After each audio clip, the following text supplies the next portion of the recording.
So look, we've got to talk about this. Because after James Harden's rough performance in that elimination game, things only got worse with that brutal sweep by the Cleveland Cavaliers in the conference finals. And listen to this, you never want to get swept in the conference finals because at that stage of the playoffs, people start looking at you like you don't belong there or like you're not really built for it. At minimum, you've got to steal a game or two and make it competitive. But the moment they dropped game 1 the way they did, you could feel the series already slipping away. And Patrick Beverley was actually one of the loudest voices before this, trolling different fan bases, even the Detroit Pistons, basically saying James Harden was going to figure it out and turn things around. He kept repeating it, the beard, the beard, the beard, like confidence was enough to flip the script. But now fast forward to this moment, and reality hits hard with a straight sweep. And this is where things really start to get ugly. And here's his first response. I'm appalled. I'm appalled right now. I can't believe the Cavs did that shit yesterday. I can't believe it. I can't believe that. I'm lost for words. I deserve the slander. I do. Tune into the pod. I'm definitely, So what exactly is Pat Bev catching all this slander for, you might be asking, outside of him confidently saying they were going to win a championship? Well, listen to this.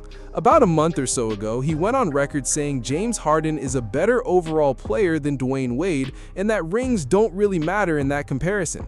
And yeah, that statement alone lit up the entire basketball world. So now we're going to break down some of that back and forth before we even get into what he said more recently. For D-Wade, like this, that's the homie. But when it comes to like a player, right? You're talking about a player that can score it, a player that can get to the free throw line, a player that can pass it out of pick and roll.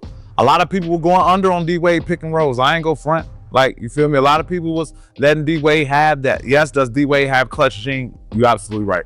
Yes, at times have we seen D-Wade be more clutcher than James Harden? Yes, we have. But when we talk about a better player, like James Harden is a better player than Dwyane Wade. Yeah, Pat Bev came out and just talked about me and James. Another conversation with me and James. Pat just came out definitive. He was definitive. James Harden is better than Dwyane Wade. Stop. But go ahead. I'm sorry. No. He was definitive. He was very definitive in his answer, and I was just sitting there like, okay, Pat, what's your facts? Right. To say that someone's better, or just come on and say what I personally like, the style of play that I like to see. That's a great way to say X, Y, and Z. Don't you ever fix your mouth to say nobody is better than me when you wasn't better than me. So we saw exactly how that series wrapped up. You even had the coach talking about how they won certain games analytically, even though the scoreboard said otherwise. And then you've got James Harden, after the sweep, still saying we feel like we're the better team, instead of just admitting the obvious that the better team clearly won.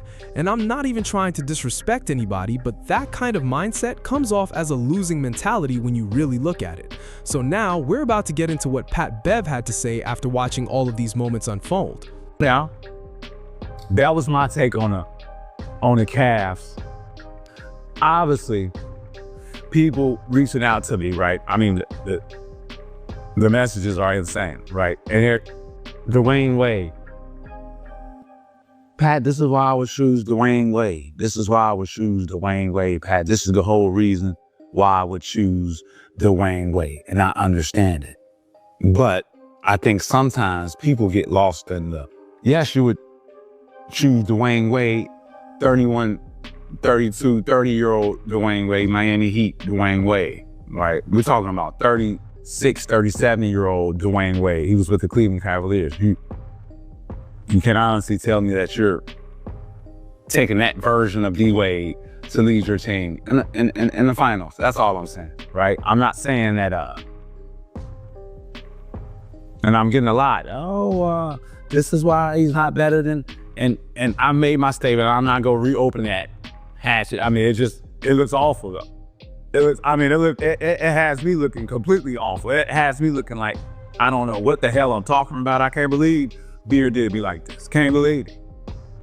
Can't believe it, because they wanted this. They've been wanting to put this on his legacy for so long. You feel me? Regardless if he watching the internet or whatever, they've been wanting to put this on his legacy for so long. So like, they can, and they can say it. They got swept.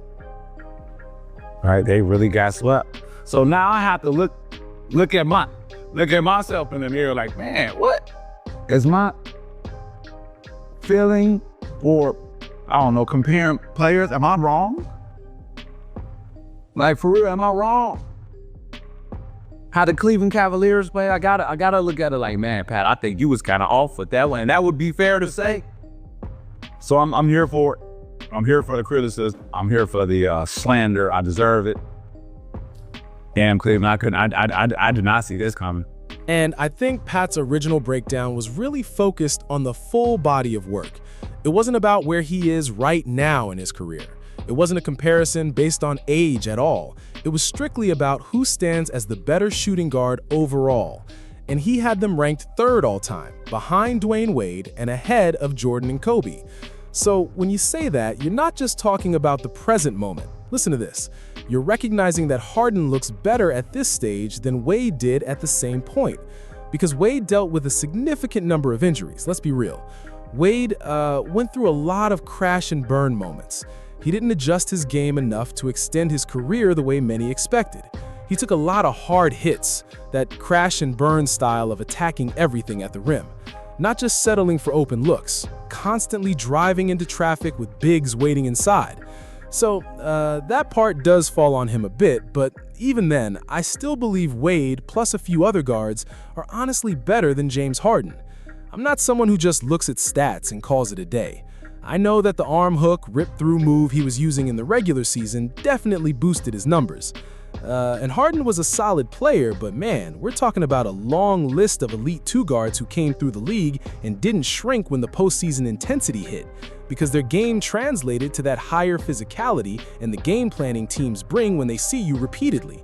But what you went to was you were so dominant that they still couldn't stop it.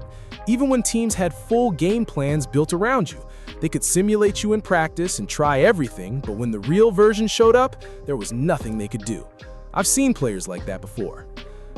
James Harden, again, I think he controlled the ball way too much in stretches. Everything stayed in front of the defense the majority of the time. And once they stopped rewarding that arm snatch foul baiting move he relies on, he can start to look completely lost out there. And it's not like he brings elite defensive value either, especially with how high his usage rate is.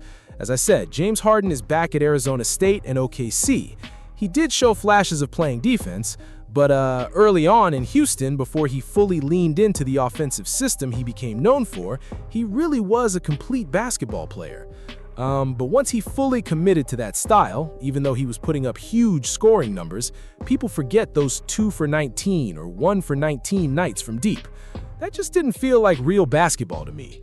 And I'm not trying to take anything away from his legacy or what he's accomplished, but you have to recognize the higher volume of attempts, the isolation-heavy era, and how the high ball screen system forces decisions.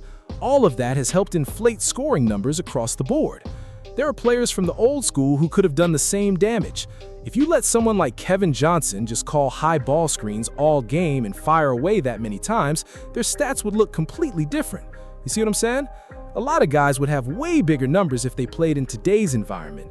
And that's all I'm really saying here. That's all I'm really saying, Please share your thoughts on this in the comments below. Pat Bevis kind of walking his takes back a little bit. Let me know what you think. Don't forget to like, share, and subscribe.